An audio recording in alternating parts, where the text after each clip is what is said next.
Hello, everybody, and welcome back to the Dual Screens podcast. I am one of your hosts, Stephen Fontana, and with me, as always, he's in that other box, and he's bringing the awesome. His name is Andy Asimakis. How are you, Andy? Dude, I'm in a good mood today. You should be. Dude, I went to the DMV, and it was like the most painless experience of my entire life. That's incredible news. It was a 10-minute experience, and I was so thrilled when I was out of there. I had to get a slice of New York pizza. Yeah, you did. I just had to. Yeah. No, I get it. My last DMV experience was pre-COVID, and it was an absolute nightmare. So it was like, here, come at this time. Hi, I'm here at this time. Okay, it's really about 40 minutes. So why don't you come back, go get something to eat, come back in 40 minutes. I came back in 30 minutes. My number was already called, so I had to wait another 2 hours. Dude, I was 20 minutes late for my scheduled appointment. They were like, oh, just go inside. It's fine. Yeah. We need people. 10 minutes. Yeah, 10 minutes. With us this week is Anthony Lai. He is the co-founder of TapBlaze, a pizza aficionado and developer of Good Pizza, Great Pizza, a pizza shop simulation game. Anthony, welcome to the show. Yeah, nice meeting you guys. Nice meeting you, Stephen and Andy. Awesome to meet you. Thanks for making me a guest. Yeah. Yeah. Your game looks adorable, and we needed to ask you a million questions about it. For those of you that are new to the show, just like Anthony, this is the Dual Screens podcast. This is an interview show where we bring on industry guests, be it solo devs, a husband and wife team, an artist, a musician, a voice actor. Everybody has a story to tell, and we want to be the place for them to do so. The show posts each and every Thursday for your listening pleasure on your podcast service of choice, including our home, Podbean. And of course, right now, we are officially on Pandora. So if you want to go listen to us over there, you can do so as well. And of course, it'll show up as a video podcast on our YouTube channel at youtube.com/dualscreens.tv. So please consider giving us a subscription and a thumbs up and leave a comment. Maybe there's a game that we haven't covered yet, a dev that we haven't gotten on the show of your favorite indie game, and you want us to do it. Leave comments. That's the best way that you could do it. And if you want to support us on Patreon and become a member of our Discord channel, just go to patreon.com/NDS podcast. Just like our Patreon producers, Colton the Apprentice Nestler and FNH Paul. That'll get you into our Discord where you could ask us questions before, after, all the behind the scenes stuff. We actually invite our indie dev guests as well to be in there. So if they want to join, you could talk to them about their games and stuff. It's a great place to hang out. But enough of that nonsense. Let's dive right in here. And I want to start us off, Andy, if it's okay. I want to start us off with one of our listener questions because I think it's a great way to start. Yeah. Okay, this comes from Mr. Nuff. What is the difference between good pizza and great pizza? The difference between good pizza and great pizza. For me, every pizza is good. It's true, right? But the great pizza is a pizza that makes you think about it the next day. That will make you drive or wait or take the subway and go back again, and you don't mind doing it. That's the difference in a good pizza and a great pizza, in my definition. Yeah. I like it. Now, to expand on that, do you consider Domino's, Papa John's, or Pizza Hut actual pizza? It's pizza, but you won't catch me eating that. I'm just a pizza snob, I guess. But I go to a lot of events before, and sometimes I order like Domino's or Pizza Hut. I won't touch it. It's the best way to describe those is it's a guilty pleasure. It's when you want that salty deliciousness that you're definitely you're thinking about it the next day, but only because it's taking revenge on you in your bowels. That's why you're thinking about it the next day.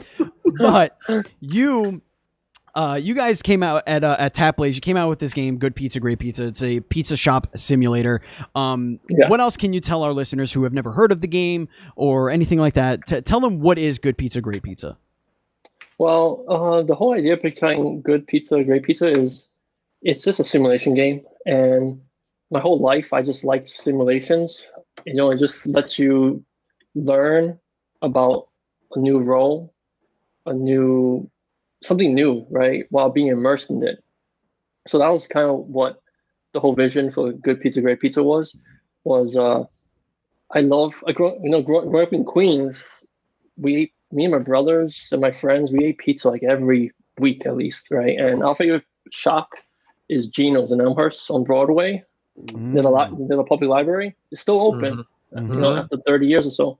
And, it was just like waiting for the day every week, when my parents were like, okay, we'll take you guys to get the pizza, right? So I always imagine like what it would be like to run a pizza shop, right?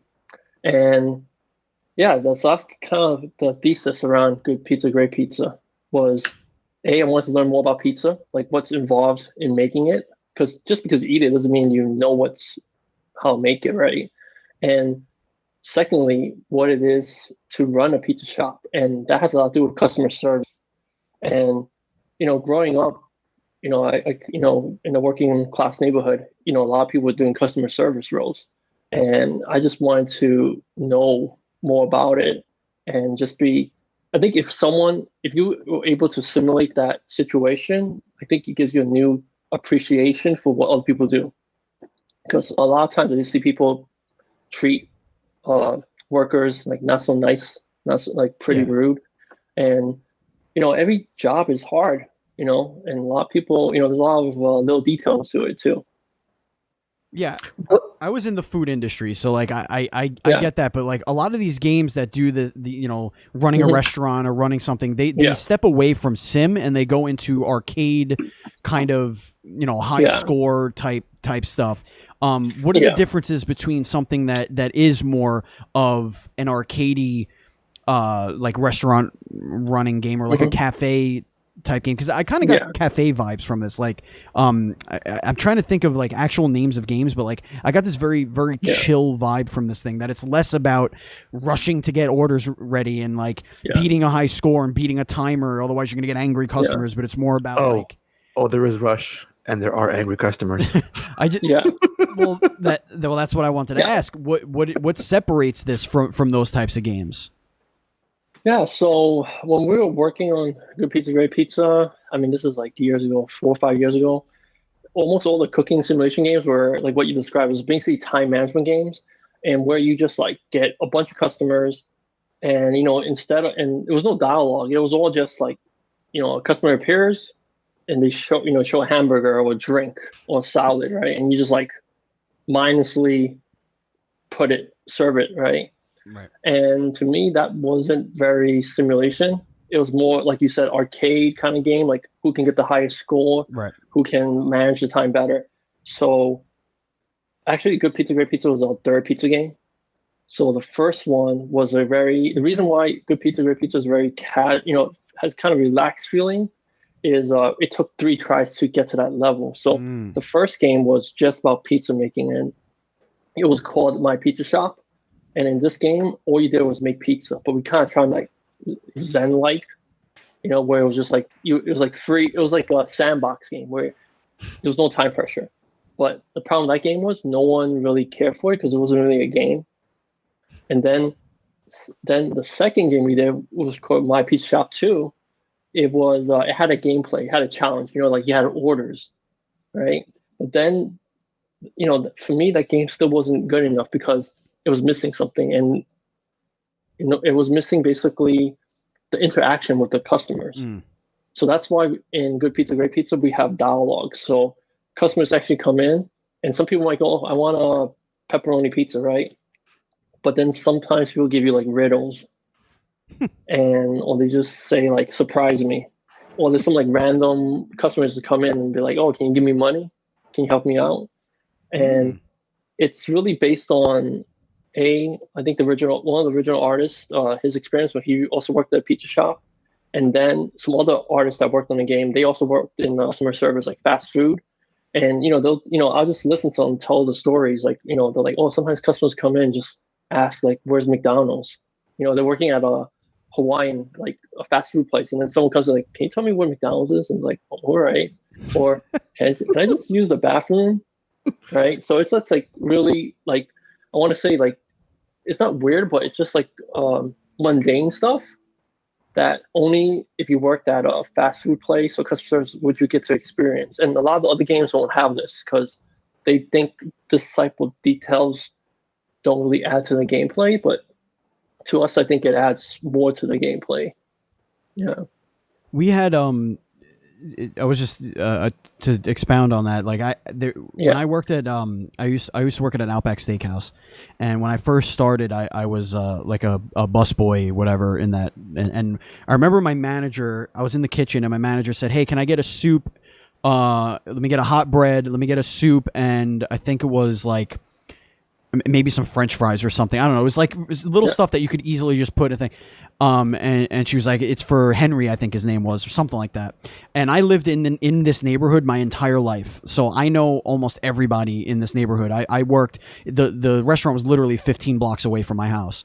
So like I know everybody, but I don't know who Henry is, whatever. I think I just started there, and then I saw her go out into the parking lot. She gave this homeless guy food, and apparently this guy used to come up and he would sit in the patio, and sometimes he'd be sleeping overnight at the patio outside the restaurant. And when the manager or the owner would come in the morning, she started talking to him and realized, oh, he's a homeless veteran. He's not a drug addict. He does drink. I mean, he'll have a can of beer with him and he'll be drinking, but it had an overhang, so he was just there overnight. But he became a friend of the manager, and like she said, anytime you come here, you don't feel ashamed to ask me for food. I will give you food. I will give you what we can give you, and if it's one day it's something super, a big meal, if I could do it, I'll do it. But like usually it's like when they first opened, so they didn't really have anything cooked yet. Yeah. They just had like the soup. But yeah, that just reminded me of it. Like that is a very there's something very personal about running a food industry business, and I was wondering, why were these interactions so important to you outside of just that you felt that they were missing from the game? Like outside of just making the game better, why were those interactions important to you? I think the main reason was we wanted to add, it's not even Easter eggs, but like I'm not sure if you got to a point in the game, we actually have a homeless person in the game, actually two, and they come in, and we give the player a choice to help them or not, right? And if you don't help them, nothing really happens, right? Like you don't get penalized for it. But if you do help them, something something a little bit more special happens in the game. And for us, it was just a message of like these little details matter, but also try to help people when you can, if you can. And just give first, and you might receive later, right? And it's just like it's just some kind of philosophy that I'm into, and I just want to give that message out and share it. And again, if not everyone has their own opinion, and so we don't penalize anyone if they don't do it, right? But if they do, I'm like, oh, cool. And I'm just hoping it just gives everyone who plays this game a different outlook, or maybe they go, hey, you know what? Maybe, hey, I see someone that needs some help. They ask me, I'm able to. It's not a big deal. Why not? I like how, in a sense, the game sort of steers you into helping, because when you talk to customers on a daily basis, plus you have that asshole across the street yelling at you every morning when you walk in the door. Yeah. And then the homeless guy first appears like, hey, can I get some help? I'm starving. And it's like, oh shit, how can I can't turn this guy down. I have reputation on my hands. My clientele would think less of me if I said no to this guy. I gotta help him out. But I was wondering if I just give him because I gave him a full-blown pizza with like pepperoni, sausage, like the works. But if I gave him just a hot crust, yeah. Would he have yelled at me like, "What the hell is this nonsense"? No. But it's funny you mentioned that, and we actually have if you go into I think it's our Reddit. There's actually a post on Reddit where people said they feel guilty when they help the homeless guy, but they only give him flat bread. They don't put sauce on it or cheese. They're like, every time I serve him with flat bread, he's happy, but then I feel guilty. Like I should have just gave him the full pie. Could have worked with this guy. Yeah. So, but you see, that's what's great, right? It's like everyone has empathy. It shows like empathy, right? Like even though you're like, oh, this is just a game, but just be like feeling guilty that you're just giving him like something so cheap. You feel like a little bit empathetic. It's it's really interesting to me. Yeah. So, what kind of research goes into making 3 pizza games, and how have you stayed so thin?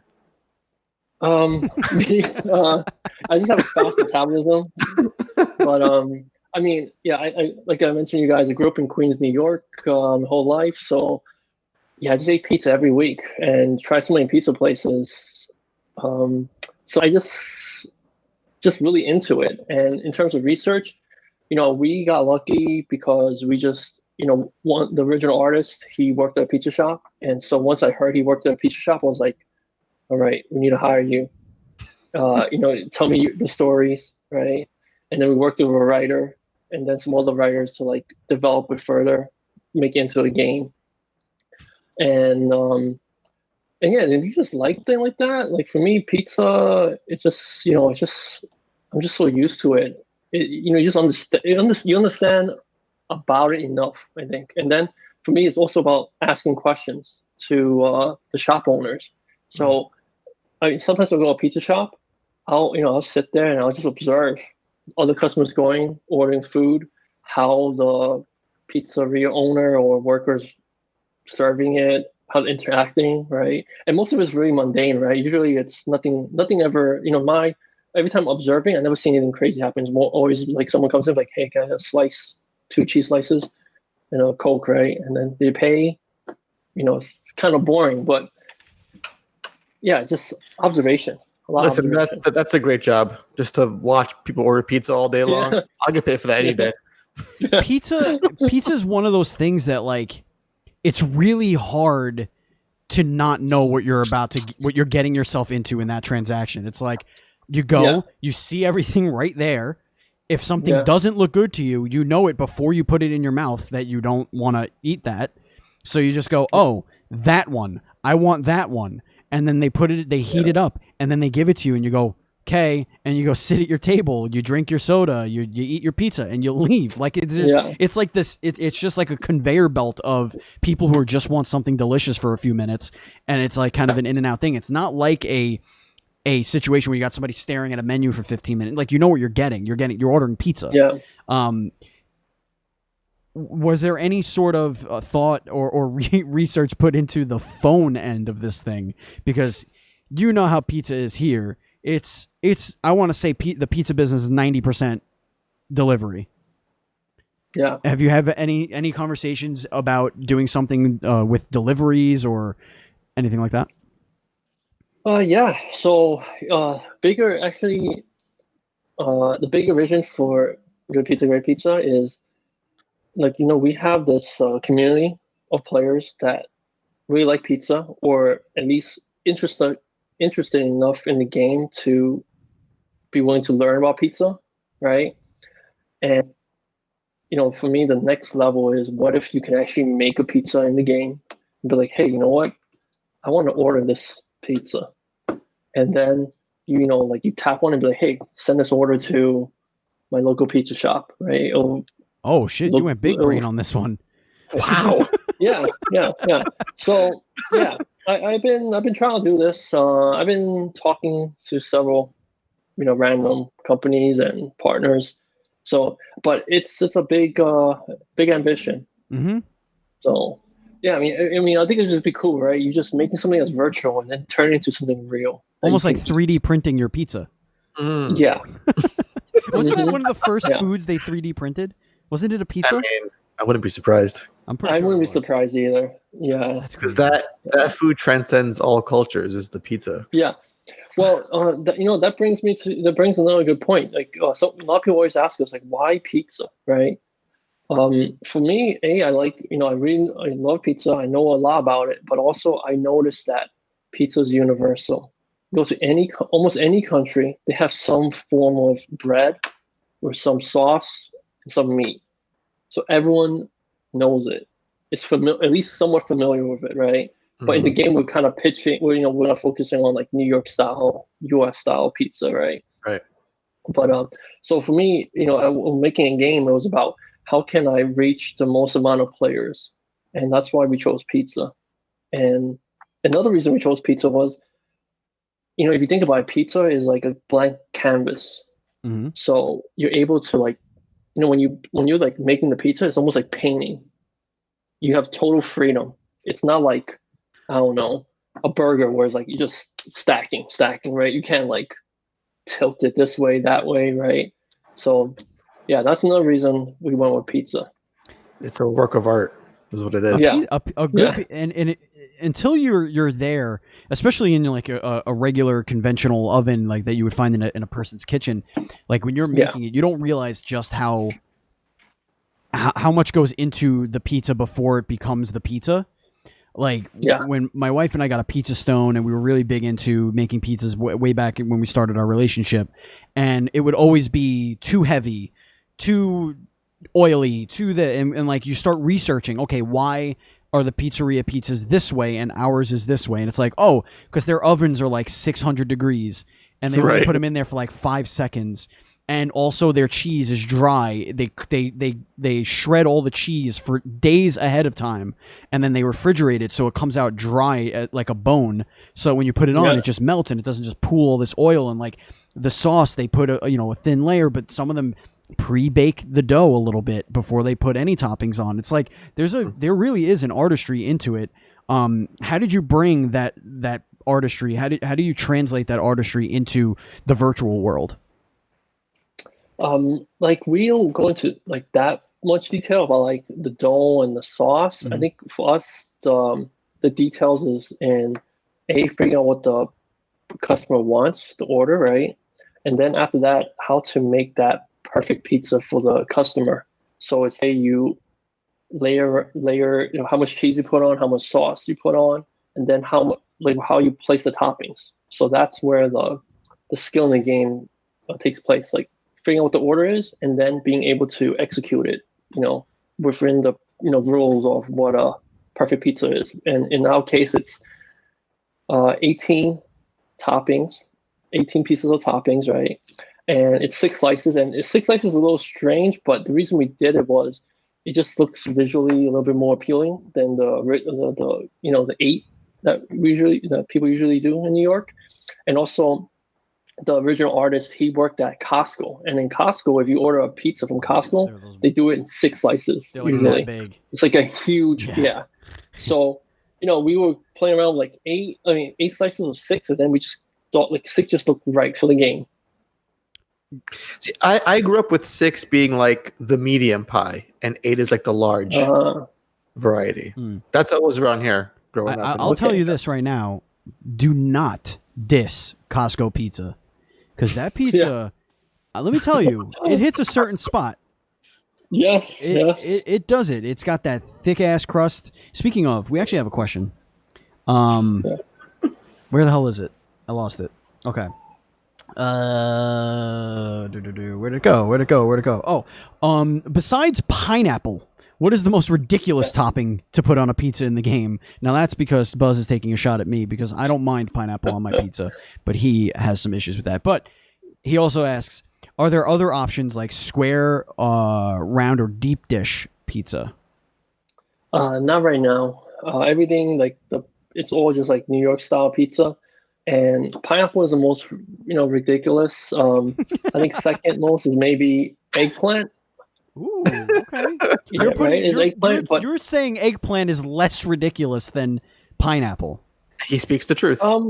Well, because in New York, right? There's always eggplant parmesan slices. I'm not sure it's popular anymore, but growing up, that was kind of popular. So for me, it wasn't that strange, but pineapple was a little bit more rare, actually. Right. There's actual eggplant parm sandwiches, so I see the connection there between you go from sandwich to pizza, but pineapple is just ludicrous. When you fold a slice of pizza, does it become a sandwich? That's a good question. I don't know. Or if you put like two slices on top of each other, does it become a sandwich at that point, or does it become a stromboli? It becomes a heart attack, is what it becomes. What do you mean? You're just eating it. You're going to eat 2 slices anyway. You might as well eat them at the same time, Andy. Cut that time to pleasure in half. But then you're like, it's only 1 slice I've eaten. Technically, I've done the motion for 1 slice. I can have 2 more as one, and then you've had like 2 pies back to back. My brain exploded, Andy, when we were in high school and we had a pizza eating contest. And of course, the heavier kids are gonna win, right? But I saw this kid pile two. He was folding 2 slices on top of each other, and he was eating them in seconds. And I was like, first of all, that's genius. What were the stakes?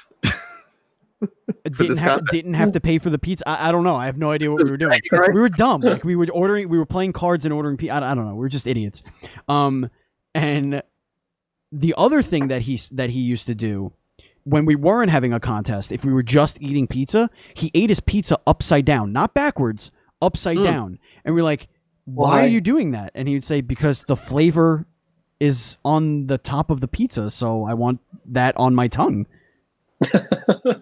Wow. And again, same kid. So I didn't question it. I was like, okay, absolutely. Go. You know, I gotta ask Anthony, do you eat your pizza like this or like turtle style, like cupping it that way with like the crust? Who eats it like that? Like one of these? It's more like it's like this style. There it is. I don't even know what you call it. But yeah, that's the fold. That's the New York fold. That's the fold. Yeah, New York fold. Absolutely. I also gotta ask. I have to make sure, just for my own sanity, that I don't suck at this game. So I'm a few days deep, and my profit margin is like $20 a day after my rent and my expenses. Yeah. Is that normal? Yeah, that's normal. The game is a little challenging. Yeah. And, and I mean, the economy in the game, it's a pretty hard thing to balance. So it's still a work in progress. I mean, this game has been a work in progress for a long time.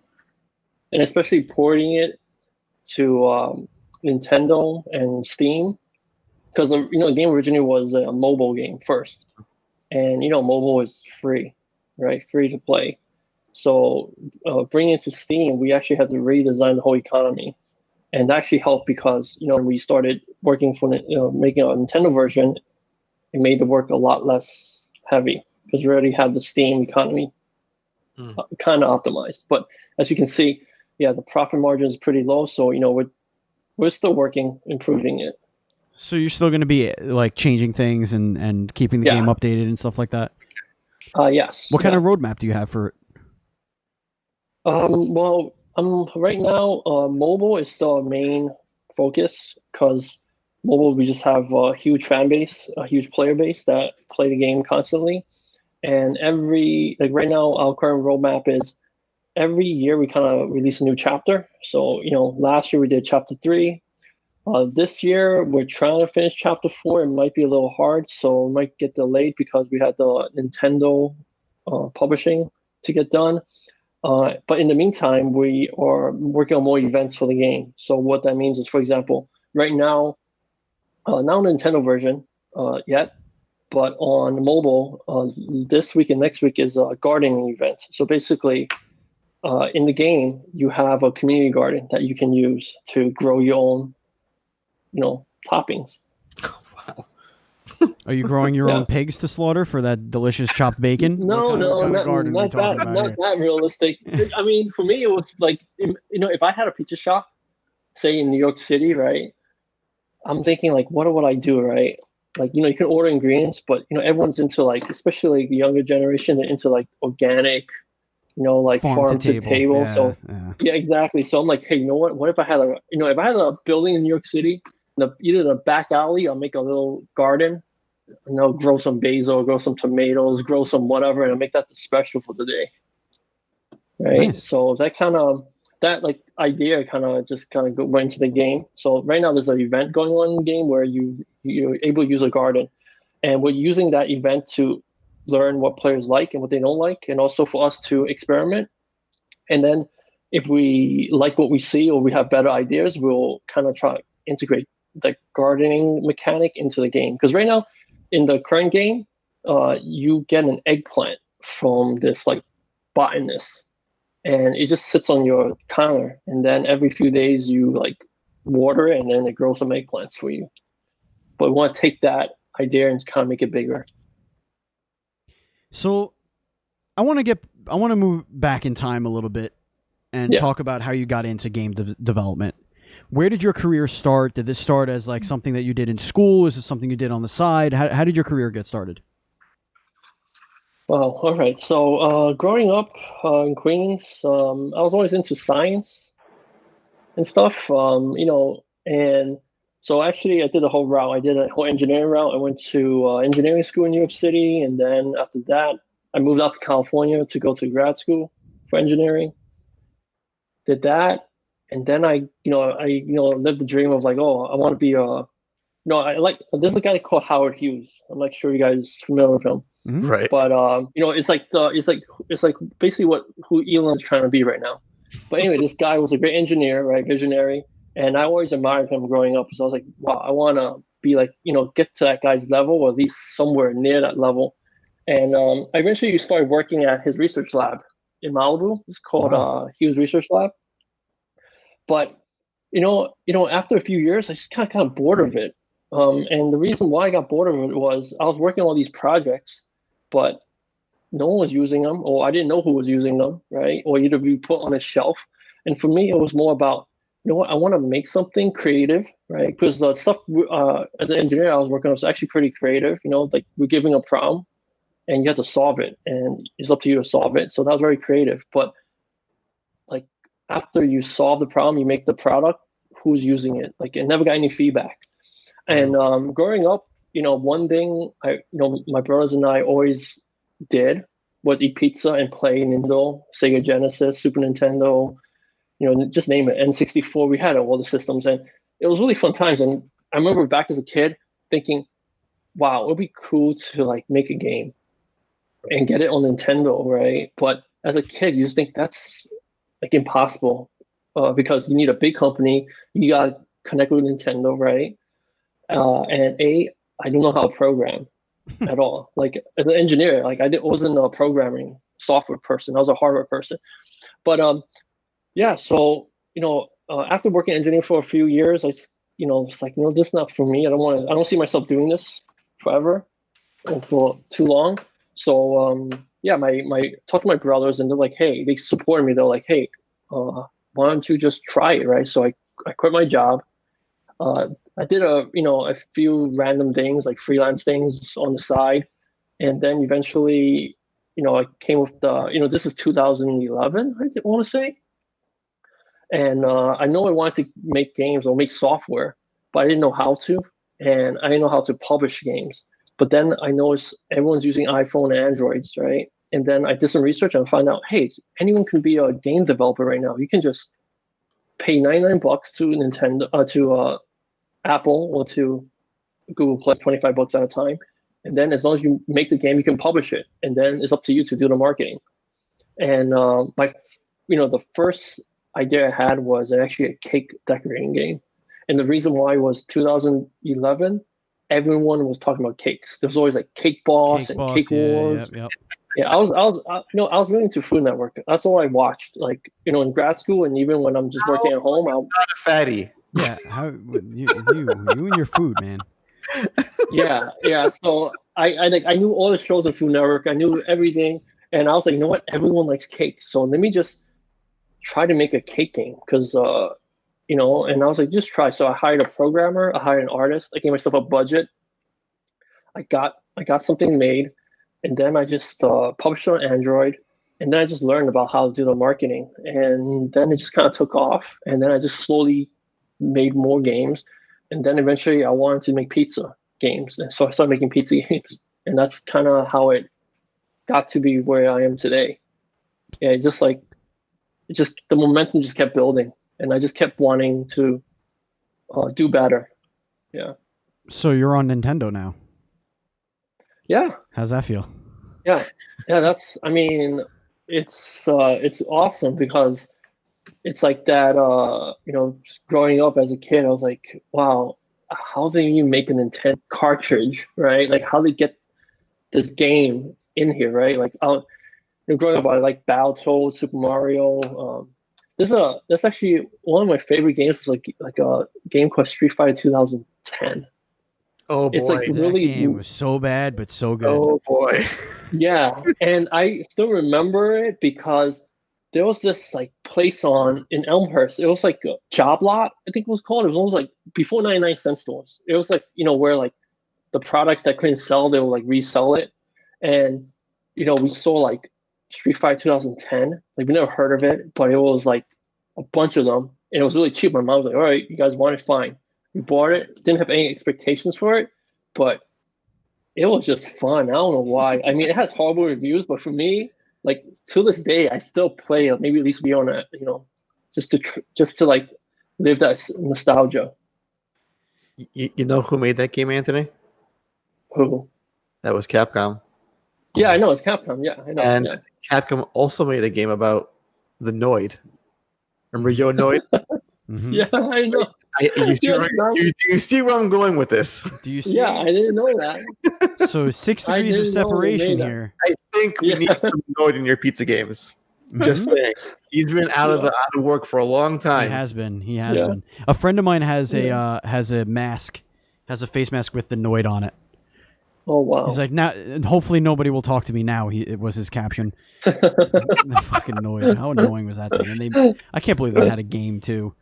Yeah. So when you were learning, when you put your first game on mobile, you said you had to learn basically marketing for yourself. Yeah. What did you learn over the course of the years? Like, what approach did you have then that is different from now? Yeah. So this is 2010, 11, 12 around the time. Just app marketing, game marketing on at least on mobile wasn't, I want to say not hard, but it was a lot less challenging, and it was a lot more like trying to not game the system, but you just knew, like, for example, Google and Apple both were very basic back then. They just looked at keywords, right? Look at what your reviews were, like you had good ratings. So it was more like kind of like, it was very like basic, I want to say. But over the years, right, that maybe that still works, but we don't even focus on that anymore. Like we don't try to like optimize our app store or stuff keywords in the algorithm these days. Yeah, like we don't care, because you know what, the algorithm keeps changing, and since there's so many games published right now, there's so many people trying like these shortcuts, right, to like game the system. It doesn't work. It might work short term, but long term it doesn't work. So for us, our main focus now is just the community. So if you go onto any of our games right now on the mobile store, you see we really try to respond to reviews, respond to the support messages we get. We're trying to grow our community, like on Reddit, on the Facebook groups, and we actually listen to the player feedback. So some of the players give us a suggestion, and if we think it's something that makes sense for the game and that we have resources to do it, we'll try to plan it and try to give it to them. And players are really really happy that, hey, someone's actually listening to us. And I think that's one reason why we were able to survive this long as a small company, is because we really customer first. And for example, like our current event, we launched it last week, and it had a lot of bugs. Our QA process wasn't the best, and I think it was for another game. Players were like been really angry, but our players were like really appreciative that we saw that there was a bug, and we like went in and we just like started making hot fixes. Like our programmer, like he just stayed up until like 2 or 3 a.m. just trying to fix it, and then I'll publish it. Then the community manager will like write like an update, but like, hey guys, please update your game to the latest version. We fixed these bugs. We're really sorry. And then people, the community wrote back to us and was like, wow, you guys are awesome. Guys, and they know like everyone makes mistakes, and but they were really appreciative that we actually took the time and responsibility to like correct it for them. Do you think that's a unique? I'm sorry, Andy. I was just going to ask. Do you think that that's unique to being a smaller company? Do you think that the bigger companies just lose that over time, or do you think that's something that bigger companies should be doing? Do they even have to do that? I think every company should be doing it, because there's not another customer, right? If you lose the customer, they're gone, and trying to get back that customer is much harder for any company, right? So, that's why, like, I think Amazon, at least in my eyes, is there's probably other reasons, but their customer service is pretty good. And for example, I have Prime, right? Something's bad, I just say I'm going to return it. They don't even ask why anymore, right? Yeah. They just know, hey, they probably have some like algorithm that knows like you spend this much, as long as you don't like return more than this much, they don't care, right? They rather just take the hit and make sure that you're happy, right? As long as you're not gaming the system, right? Right. And yeah, so it's both sides, right? So I mean, if I was gaming the system, I would expect them to be like, hey, you're banned, or we don't care, right? And the same with us too. Like, it's not like we just listen to every single player, but we're respectful. And if we see like, hey, we made a mistake, we'll correct it. And if we can help the player, we'll help them at the same time. Yeah. So yeah, going back to your question, I think every company should be doing it. And I think and maybe for the big companies, is that so? I guess they're just like focusing on different metrics, maybe.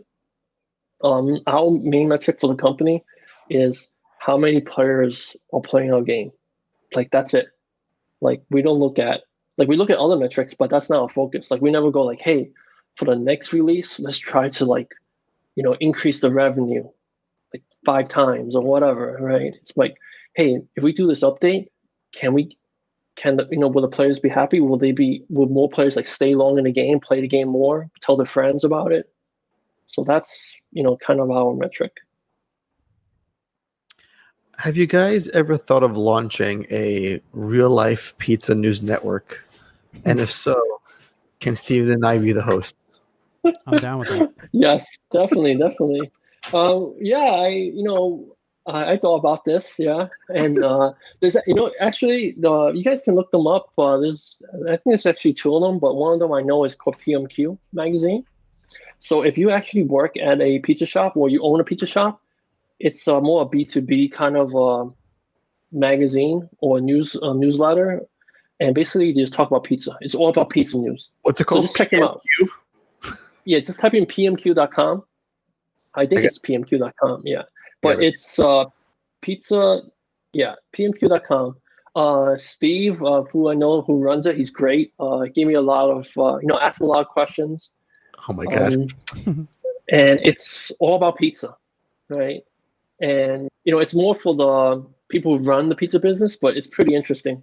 And sometimes I'll just come here and take a look and try to think about inspiration for what we can also use for PNN. Pizza Magazine Quarterly. Little Caesars combines pizza and breadsticks in one pie. Okay. Linking meat to COVID-19. Yeah. Wow, they really, I mean, they're going in. They're going in on this. Yeah, I mean, it's really down the rabbit hole. But yeah, it's really popular. So all the pizza owners are, they're looking on the site, just trying to, just get the extra help they need, right? And they do a pretty good job because they tell people like, hey, again, customers, customer first, how to treat your customers, how to serve the customers, how to keep the pizza hot, stuff like that. So I think they're doing a good thing for the industry. It's awesome. Andy, any final question before we get into rapid fire? Oh man, I want to order like a pie right now. And I do wonder if you guys feel the same way. Why is it that you can't ever feel full eating pizza? I can eat pizza, I think, until I just die. Until you puke. Like I can have some sushi. I'm like, oof, that's enough for now. Kind of fill off from that, or like a burger or French fries, or like eggs or steak and eggs. But like pizza, I can go in slice after slice and still feel like I can go in for more. It never ends, ever. Yeah. Why is it, Anthony? Why? I don't know. That's a good question. Maybe it's just that good, and your brain just wants to like ignore the fact. Yes. Ignore your stomach. Maybe it's like what fat and salt do. Like it's the combination of fat and salt. Because there's one other food that's that way for me, and it's bacon. I could eat just bacon, just nope, yep, keep it coming. Just all of the bacon. And what is bacon? It's fat and it's salt. That's it. That's all it is. Yeah. That's a good analogy. Yeah, it's a good observation. Yeah. So I wonder if our brains are programmed somehow to just not stop eating that. All right. So it's time for rapid fire. This is where we get to know you a little bit Okay. better. We get to see how your brain works. Okay. The first question, I'm going to get away from food for a couple of questions here. I'm Yes. going to start you off with a simple one here. Would you rather have the power of invisibility or flight? Flight. What is the dumbest way you've ever injured yourself? I think the dumbest way is I think growing up I was really into bikes too, and I was just trying to do wheelies, and not wearing a helmet as a kid, right? Invincible, and I didn't see the curb, like the sidewalk in New York, like one part was just like higher, and I hit that going full speed, flipped the bike. I flew off of it, and I think the bike landed on top of me. Perfect. And That was perfect. yeah, that hurt. I still The remember visual. that hurt really bad. Yeah. What's the dumbest trend you fell for? Dumbest trend? I think for Maybe me it was baggy jeans. baggy jeans. Yeah, see, like the Jenkos. Did you Yeah. have those stupid things? Yeah. I didn't have those, but I had baggy jeans growing up in New York. Everyone had baggy jeans, and then did, yeah. now I look at pictures of me with baggy jeans. I'm like, what was I thinking? That was like with the rave scene. It was like rave scene, baggy jeans, black t-shirt. Yeah. I think for me it was yo-yos. I don't know why. Why did I think I would be good at it with a yo-yo? Remember when they had like the ones that were like they would auto? What were they called? When they came back in style? Yeah, it was Remember like that? I was in probably 7th or 8th grade. So we're talking like 99, 2000 around there. Yeah. Oh, they would auto walk the dog? Yeah, like you would just Like, hit it really hard and it would just like auto spin and like it had It's lights like- and it would like light up and stuff.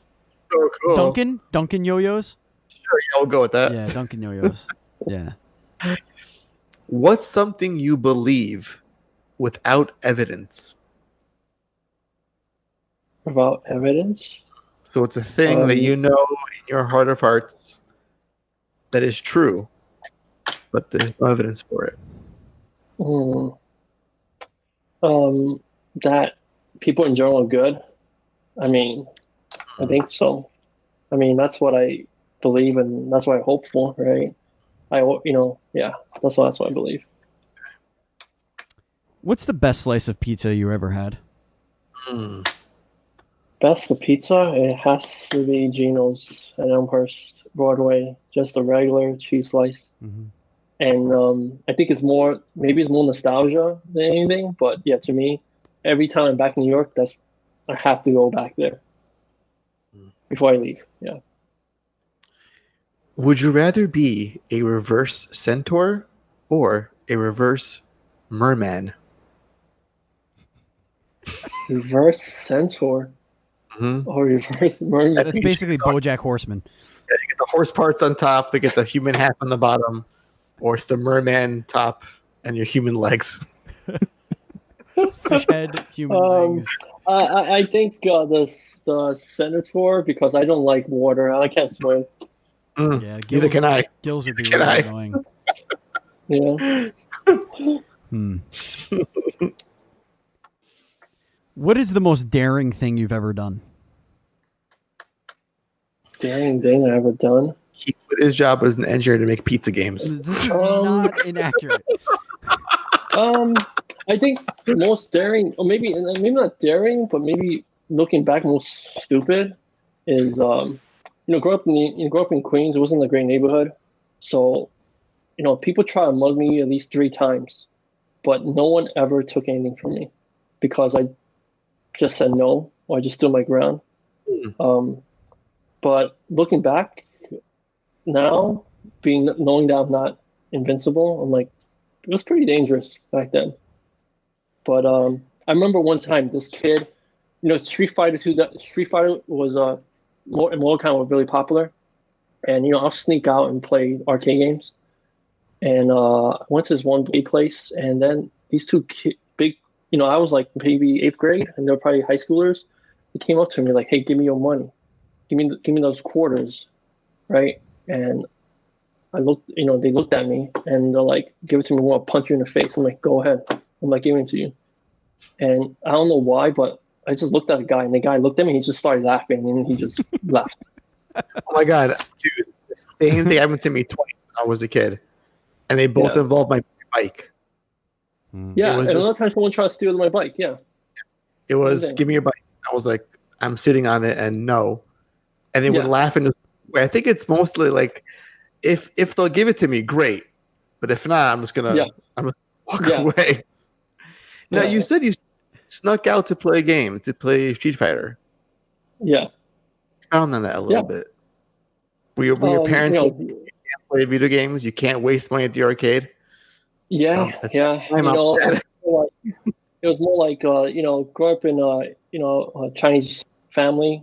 Parents were they were just working. My dad was a New York City taxi driver, so they thought education is the most important thing, right? Like you gotta to get out here, make it to the next level, you gotta get educated. So like you need to study, right? Don't be playing games or be hanging with your friends. So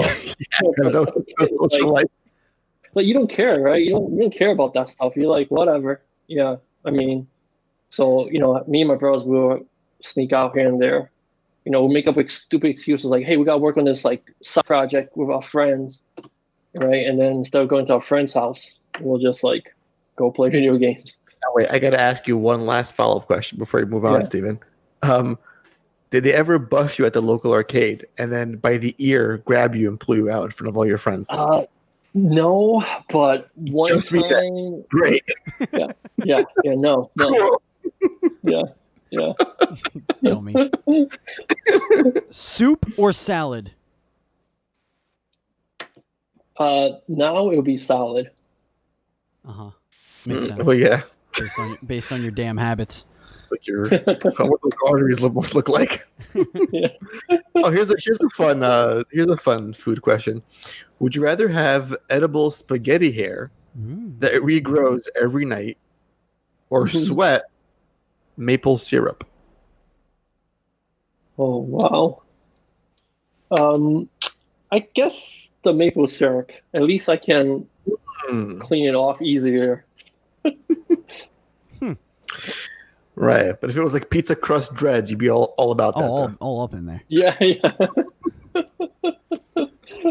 Yeah, I'll just make myself bald every day. Let's have a bowl of pasta. Sausage fingers or pepperoni nipples?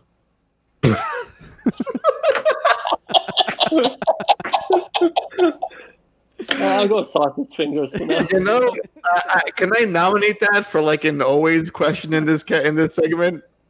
Yeah, I feel it's so abrasive the way you asked it. Listen, gotta get in, get out. That's it. That's a good one. What is a body part that you don't mind losing? Ooh. Wow. Maybe my toes. No, don't really care. Nipples. Toes, yeah. I'd be good with no nipples. Just whatever. Get rid of them. I mean, that's fine. What would be there though? Like that's the thing. Like I don't want it to be like just like a gaping flat, hole. Right. But if it's more of your chest, I'm like, yeah, okay. I'll go the Ken doll look on the chest. Ball hair. Yeah.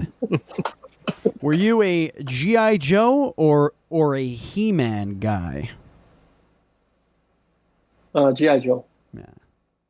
Ooh. Follow up. Were you a GoBots or a Transformers? Transformers. Transformers. No one is GoBots. That's the answer to that question. Which Power Ranger are you? Oh.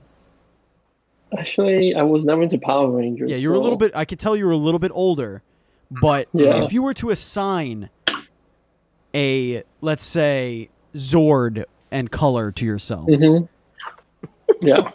Mm-hmm. I don't know why. My brothers used to watch it. I always liked the red one. I don't know why. Yeah. Maybe he just stood out the most. He's always in the front, maybe. I don't know. He was the leader, man. He was the leader. You're a getter. You're a go-getter. I get it. I had such a crush on that goddamn Red Ranger growing up. Anyway. Moving on. What adjective best describes you when you're drunk? Talkative. Okay. I like it. What is getting you drunk? Ooh. What is getting you drunk? Like, you mean... What's the drink you are like, okay, I'm getting drunk tonight. Let's do it. Get me this. I guess it's vodka shots. Ooh. Oh my God. It's painful. Death wish. Yeah. What is your go-to drunchies? Your drunk munchies. What do you go to first? What do you reach for? What do you salivate for most after a long night of vodka shots? It's pizza. Like, I mean, I remember going in the East, going to school in the East Village. That's what we do. We'll just hit up the East Village, and I forgot what the, Bleakers was it? I don't know. They open like 24 hours or whatever. And everyone's just grabbing a slice at like 2 a.m., 3 a.m. There's nothing better. This will be my final question, and then Andy, you could ask the final question. Mm-hmm. Is cereal a soup? No. Okay. I actually have one final question before the final question. Oh, I see. So I'll take the final question then. Yes. Okay. What are your thoughts on like dollar slices of pizza? Which one? Yes. The Dollar slice. slices? Dollar slice pizza. I honestly never tried it, and I'm afraid to try it. Yeah. It's just smaller, thinner, less dense New York pizza. Right. That's really what it is. It's like it's missing some of the magic though. There's something missing, and I don't know what it is yet. I haven't figured it out, but there's also something wonderful about going into these hole in the wall places, giving them $3 and getting a couple of slices and a can of soda. You know, just something magical about that. All right, I'll try next time in New York. All right. We'll hopefully there's no pandemic and we'll meet you there. Yeah. All right. Hell yeah. You're in Andy's neck of the woods back home. All right, final question, probably the most important question of the entire interview. Okay. So I hope I'm over here is where your camera is, so I'm looking directly into your soul. Okay. 'Cause I have two cameras. I got this one. That's usually my sky cam. It's usually much higher. Yeah. But I'm going to ask you a very important question. Okay. It's so easy, a baby can answer it. And as a matter of fact, many babies have answered this question. Every guest we've had before you has answered this question. So no pressure. But if you get it wrong, you're never welcome back here again. Oh, okay. All right. So when you do great pizza, awesome pizza, you're not. We don't want to know. We don't care. All right. You don't care anymore. No. Here it is. I'm dead to you. And ladies and gentlemen, you could play at home as well. Simple. You could put it in the comment section below of this interview on YouTube.com/DualScreensTV. Here's your question: Andy or Steven? Steven. Fucking nailed it. Fucking nailed it, dude. That was a little too fast That for was me. fast and it was loose That hurt. definitive. There's been times when guests have said your name reluctantly for good reason. Yes, it's been. I was on a drought up until last week. So I'm happy about this. I got the subtle hints. The quick draw, that cut me to my absolute core. my day is ruined. It's a good thing it's almost over, Andy. Right. Folks, if you like this show and you like what we do here, we have other shows on this very same network. You don't have to subscribe anywhere else, but check us out on Mondays. We do the Dual Screens Gamescast. That's a gaming news show where Andy and I just yell at each other for about an hour about all of the happenings in gaming news. And we are about to start. I think we have it on tap for next week to record our first episode of our new seasonal show called Casting Call, Dual Screens Casting Call, and that's all about us casting video game movies and giving you the plots that come from our brain of originality. And again, if you like what you're seeing on YouTube, please hit that subscribe button. Give that thumbs up, hit the notification bell. And if you really like us and you want to throw $1 at us, go to patreon.com/NDS podcast and you can get a bonus episode every single month. You could vote on the topic of that bonus episode. You will also get a VIP Discord invite where you can hang out with us all the time. It's a great place to hang out. We have a great time. Now, Andy, before we say our goodbyes, before we say our thank yous, is there anything you want to tell the kids before we kick into that? Yes, I'm gonna tell Paul over at PM Studios that Anthony is dead to me. Okay. First and foremost, Paul. Yeah. and we just booked our next guest before we recorded this episode, which is kind of exciting. Excellent. And the game is called, and I shit you not, Karen, an outrage simulator. This is the world we're living in. I cannot And wait. we have to accept it. So this is our next guest, and we're so excited to talk about this game. That interview. Yeah, I cannot wait. That interview out. We're going from the pizza shop simulator to the customer that nobody wants to serve. Right. This is great. Exactly. Anthony, thank you so much for hanging out with us tonight. It was an absolute pleasure. Why don't you tell everybody where they could find everything about you, everything about the company, everything about the game, everything about TapBlaze. Go ahead. This is your time. If you guys just go to tapblaze.com, TAPBLZE.com, you can learn more about our games, our company, the rest of the team. Everyone's been putting a lot of effort into good pizza, great pizza. And thank you, Steven, and thank you, Andy, for the interview. It was really fun. It was a great time. Folks, if you want to follow us on social media, we are at NDS Podcast. I'm at Batchild27. Andy is at Pantsguy. Our Facebook group is facebook.com/group/DS Podcasts. And you can follow us on Twitch at twitch.tv/dual screen streams. Our theme song is Retro Chatter by Bradley Parsons at Train Sound Studio. Andrew Douglas has done our cartoon art that you may be seeing in the thumbnail. You are definitely seeing in the thumbnail.